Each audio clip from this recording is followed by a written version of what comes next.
Cette semaine, nous lisons la paracha de Tetzavé. La particularité de cette paracha, qui se distingue des autres parachiotes de la Torah, c'est que c'est la seule paracha où le nom de Moshe Rabbeinu, de notre maître Moïse, n'est pas rappelé. Ainsi, depuis la naissance de Moshe Rabbeinu et jusqu'à la fin du livre de Devarim, on retrouve dans chacune des sidrotes de la Torah le prénom de Moshe, sauf dans la paracha de Tetzavé. Pourquoi cette particularité?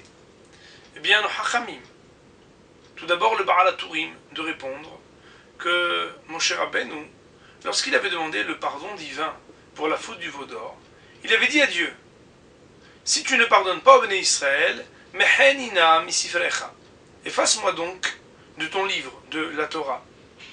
Aussi, on le sait, les Hachamim, les grands hommes du judaïsme, lorsqu'ils prononcent des paroles, cette parole est engageante, non seulement pour eux, mais tzadik gozer ve'akadosh baruch hu mekayem.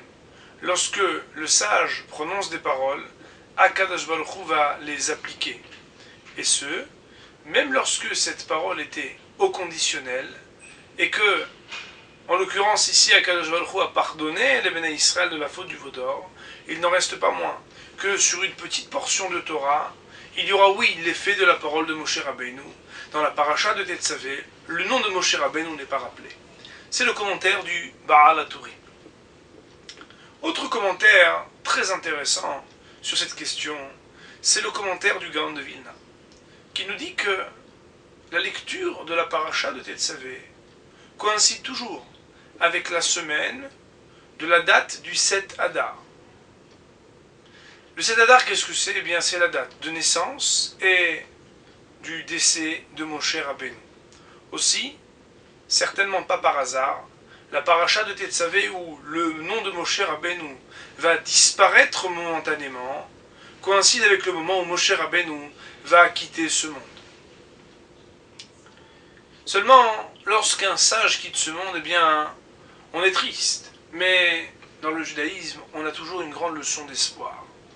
C'est la raison pour laquelle le Gaon de Vilna, de continuer son commentaire, et de nous dire que si on voit le nombre de versets de cette paracha, on trouve le chiffre 101, Kouf Aleph.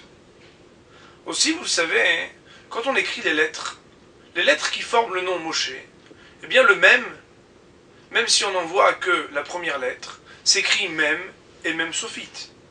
Le Shin s'écrit Shin, Yud et Nun.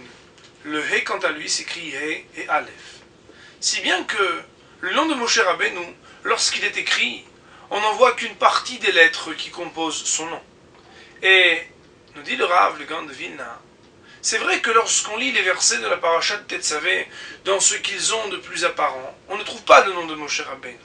Mais il existe, malgré tout, une dimension de Moshe Rabbeinu qui, elle, même lorsque le nom Moshe n'est pas écrit, eh bien, peut être inscrite dans la paracha de Tetzavé.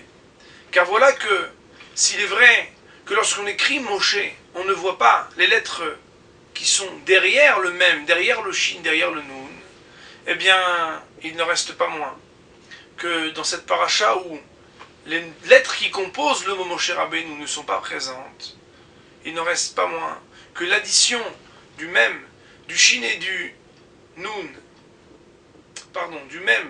du Nun, du Yud et du Aleph, des lettres qui sont cachées du mot Moshe Rabbeinu, donne par leur addition la Gematria 101. C'est-à-dire que Moshe Rabbeinu, c'est vrai qu'il n'est pas écrit comme d'habitude dans cette paracha, mais il est écrit au nombre des lettres qui ne sont pas visibles. Qu'est-ce que ça nous apprend? Eh bien, ça nous apprend qu'un homme n'est pas seulement un corps, n'est pas seulement une apparence, n'est pas seulement une présentation. Un homme, c'est surtout un esprit. C'est ce qu'il y a de nafshi, de spirituel en lui, le message qu'il a pu inculquer, le message qu'il a pu représenter. Qui de plus grand que Moshe Rabbeinu dans la qualité de l'humilité? Personne, bien sûr. Comme on le sait, le verset nous dit « Ve'aish Moshe anav mikol adam » Il était le plus humble de tous les hommes. Alors, lorsque Moshe Rabbeinu va quitter ce monde, il nous donne une grande leçon d'humilité. Il part dans la discrétion, mais il laisse son aura, il laisse son esprit. Mais j'aime que de ces paroles, chacun puisse lire de cette paracha une allusion, une lecture du nom Moshe Rabbeinu pour que lui, comme les autres sages, ne quitte jamais ce monde, en cela que nous puissions prendre les qualités qui ont été les leurs et qu'on puisse, Bezrat Hashem, les pérenniser.